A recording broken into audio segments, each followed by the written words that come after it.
Hi കൂട്ടുകാരെ, നമ്മുടെ ജീവിതത്തിൽ ഈ നക്ഷത്രക്കാർ ഒരിക്കൽ വെറുത്താൽ ഒരിക്കലും ഇണങ്ങാൻ സാധ്യത കുറവാണ്.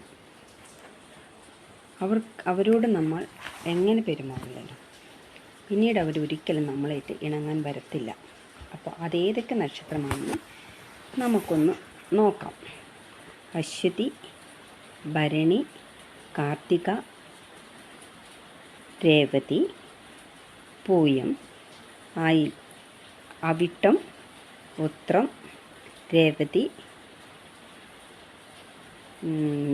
തിരുവാതിര, മകേര്യം, ചിത്തിര. ഇത്രയും നക്ഷത്രക്കാരാണത്. അവർക്ക് വെറുക്കപ്പെട്ട് കഴിഞ്ഞാൽ പിന്നെ ഇച്ചിരി കളി കളിക്കും. അവരൊന്ന് തിരിച്ചു വരുന്നെങ്കിൽ ചിലർ മൈൻഡ് പോലും ചെയ്യില്ല.